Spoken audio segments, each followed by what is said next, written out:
welcome to another episode of Prescription for Life. My name is Linda Golik. I'm the Health and Wellbeing Consultant at Emplify Health by Bellin. And I am joined by two very special guests today. We have Susan and Barbara. Welcome, ladies. Thanks for having us. Yeah. So excited today to have a conversation with you about something at Emplify Health called Code Lavender. So we're going to learn more about that today. But why don't we start with the two of you introducing yourselves. Tell us what it is that you do here in our healthcare system. So Susan, why don't we start with you? Yeah, for sure. My name is Susan Broig. I'm a nurse practice specialist on the cardiac unit. I've been very involved in the Care for the Caregiver program with the peer support program, and then kind of accidentally happened to be involved in the Code Lavender program. So yeah, no, it's been great. And I'm Barbara Jordan. I am in organization development specialist and the talent development and learning department of Bellin Region Emplify Health. And what I do is leadership development, training, coaching, team building, employee skills training, all of those things.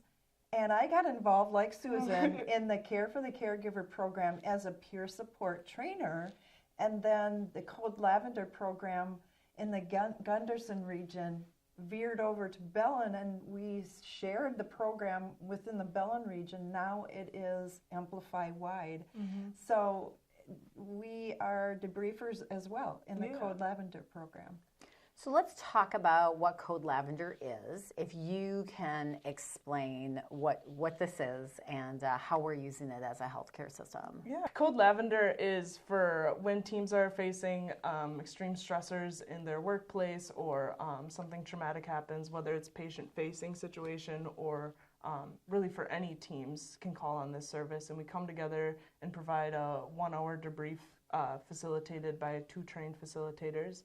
And it's really intended to give teams a chance to talk about the emotions and talk about the processing of whatever stressor or trauma they might have experienced in the workplace. The intention is to give teams space and time for that processing, where I think a lot of us in our day-to-day, whether we're patient-facing or not, it's one thing after the next. You got to go to the next thing, you got to go to the next patient. There's no time to stop and wait and process the emotions or talk about these things. So that's why, named after Code Blue, you call on this service, okay, pause, we need to take time and have space for this. Mayo Clinic, who was the first to invent this, so to say, designed it based off of research on emotional processing, and they found that in the first 48 hours that there's a lot of shock and it's hard to process those emotions. So they intentionally designed it to be a response program that's 72 hours to a week after the said traumatic event or stressful situation. That's just to help with more deep emotional processing and establishing healthy coping skills. We try to get it in that first week time frame, because after a week, most people have adapted to whatever coping skills that they've had, and they've kind of moved on and they're no longer processing. So we want to get in there during that key processing time and help. So fascinating. Such a great thing that we have. Can you give us some examples of some of the scenarios that you all can be contacted for? Right. You know, what types of situations? I think a lot of the situations that maybe first come to mind, or maybe I'm biased because I'm patient-facing, but it can be trauma that we experience either from a patient or through a patient situation. So quite often we have patients that are violent with our staff, or patients that have an unexpected demise or unexpected poor outcome, things that happen, really supporting those teams and making them feel less guilt over the situation. But I think it's important to also mention that it's really meant for all teams. So not just patient-facing teams experience stressful situations. So it could be an IT team, it can be the environmental services team. Any team that's experiencing stress can call on this service and kind of process their collective trauma, whether it's something happening at home, so a family member dying, or someone on the team going through a new health crisis. There's a lot of things that affect our ability to function as a team, I'd say. So, For example, Right. in a non-patient facing team, there could be workplace violence. And those who experience that trauma have to have some kind of venting and some kind of cathartic experience. And we call it a beautiful, what does Christian call it? Collateral beauty. Collateral beauty. Because the facilitators of a debriefing allow people to vent what happened. We don't get into the weeds or the details of the incident, but we talk about how it impacted each of them. And then they explore how they're coping with it. But also, once we've had that ability to vent, we can talk as participants of a debriefing. We can talk about how it benefited us. It gave us a reason to move on or a way to move on. So the collateral beauty in the whole adverse situation are those things that we can reframe it as in a positive way. Now, Barbara, your team actually used Code Lavender, I think early on when we were first getting the program going. Can you tell us a little bit more about that? And then what was the impact on your team having Code Lavender as that resource? Sure. Our team went through a leader who had passed away, and a lot of us got close to her. And it was a very traumatic experience in some ways, more so for some staff who were closer to her than others. It allowed us that ability, again, to vent, to have a catharsis, to support each other through that tough time. And like Susan mentioned, sometimes these events, they just hit us. And the shock, the denial, the disbelief, all those feelings that we go through, it just gives us that opportunity to express those feelings. As caretakers, as caregivers, we are trained, strongly trained to be resilient and strong individuals. Sometimes even to the point that we're told that if we ask for help, we're weak. That's not true. It is just an awesome experience for a team to support one another, to acknowledge that it had an impact, that negative event, and also to give that pause in our workday. It gives employees the notion that they are supported. They are allowed to take time to pause for that mindfulness, because sometimes, I don't know if you've ever experienced this, we have an event that occurs in our life. It hits us so unexpectedly, so suddenly, that it impacts our focus, our concentration, our performance. If we are allowed that time to vent and give pause and give meaning, talk about the meaning of it and talk about how we can cope, it gives us that way to get past it somehow. Having taken that pause, we can get past it and focus back on our job. So it gives us that notion that we're supported, we're accepted. One of our values is belonging. Another one of our values is teamwork. This really demonstrates belonging and teamwork. Can you walk me through then what it looks like? So just kind of, set the stage for me. A team calls, wants some assistance from Code Lavender, because I know that you show up with some things, and I've seen, some of the stickers and things that you have. So set the scene for me. Like, what does it look like when you facilitate one of these sessions? Right. So we usually find out about a request for a Code Lavender through the chaplaincy office. So we try to have people send their requests through our chaplaincy office.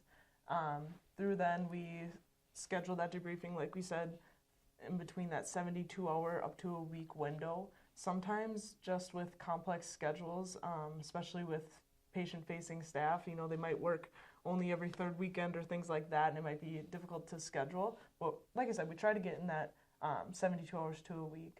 So we come in and we set some things out on the table, like some fidgets. We have like fidget rings and stickers that have little mindfulness quotes on it, like box breathing or different things like that. And chocolates, some stress balls, different things that people can kind of have a tactile experience as they're talking about their emotions. We also have like little lavender aromatherapy sticks.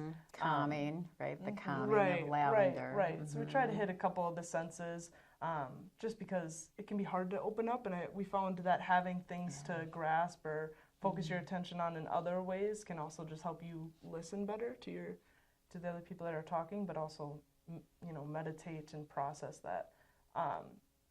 So we usually try to host the debrief for an hour, sometimes two, give time for the teams to talk. Try to move the team through the different phases of processing, starting with venting, getting the emotions off our chest, processing those emotions. Sometimes we rename those emotions. So one that our chaplain, Diane, really nicely phrased for us, and I just keep using it and bringing it up, is a lot of times we feel guilt that we didn't do something, or we should have done something different, or what more could we have done? And Chaplain Diane very nicely rephrased it, and instead of feeling guilt, recognize that feeling as a feeling of really wanting a different outcome, that you wanted a different outcome so badly, and that's the feeling that you're feeling. It's not that you didn't think that you did everything you could have in that moment, but that you wished it was different. So you try to dissolve that feeling of guilt in a way.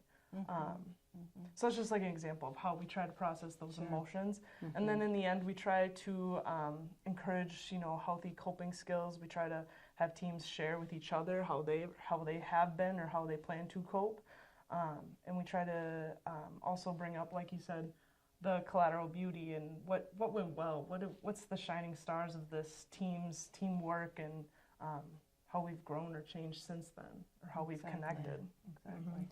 And sometimes people, when they experience the guilt and even shame, there's a normalizing process that happens, because as people express emotions around the room, they say to themselves, oh my gosh, I thought that only I was going through this. There are others who feel the same way. And there's just an emotional healing process that happens when that normalization occurs. It's a beautiful thing to see. It really is. And again, it's supporting one another, the team supporting one another. And it's not a root cause analysis where we talk about what went wrong or what could have been done differently.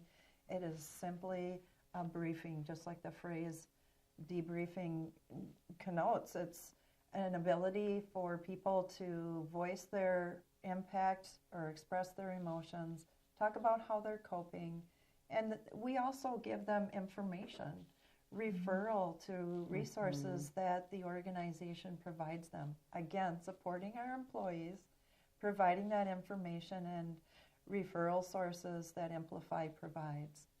And that's the wellness coaching, the EAP program. What other resources do we refer people to? Give them crisis numbers. So we have a list of all the crisis numbers in the area. 988 is the number that people can call no matter where they are. They get the local resources.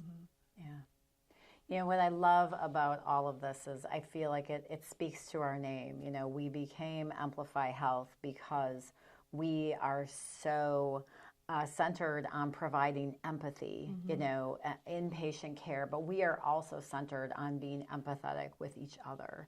And to me, this is one of the programs that's provided for employees to show some empathy, to try and be with those folks as they're going through this and just walking alongside of them. So it's just such a beautiful thing that we have as a resource. Any final thoughts on the program? Anything else that you want to share with us today that you want our audience to know about Code Lavender? I'd like to shout out the other half of our Care for the Caregiver team. So our Care for the Caregiver program started as just the peer support program, which is that one-to-one support, and we've kind of added on Code Lavender. Like Barbara was saying, Gunderson was the first to roll with Code Lavender from the Mayo Clinic, and we kind of adopted that, and then Gunderson has taken on our peer-to-peer support program. So we're trying to offer support to teams in two different ways. So we have the one-to-one support with peer support and a team model of support through Code Lavender. So if anybody's interested in becoming a peer supporter, you can check out the Julius page. But also if you're looking for a peer supporter, you can, on the Julius page, find out more information about how to find a peer supporter in your area, request a peer supporter. because we really want to meet people's needs in that way. And sometimes you need more of a team support, and sometimes you need more of just that one-to-one. But like Barbara said, both of these types of support are really just, they're not meant to be therapy, they're just meant to be emotional first aid. So kind of that, you know, first person to connect with you, figure out what your needs are, offer you support, and kind of that validation of emotions, but not therapy. Good. All right. Well, thank you to the two of you for being here today. Just some really great information. If you're listening to this podcast and you want to help support Code Lavender, if you're external to our healthcare system, our Bellin Foundation does help sponsor the Code Lavender work as well as this podcast. So we thank them. You can reach out to them if you'd like to contribute in any way. If you are internal to Emplify Health, hopefully you know that this is a resource for you and your team. So please reach out if you think that this team can assist you. But ladies, thank you for being here today. Appreciate you taking the time, because I know everybody's super busy. And for those of you listening today, please like, subscribe, and share this podcast. And see you next time.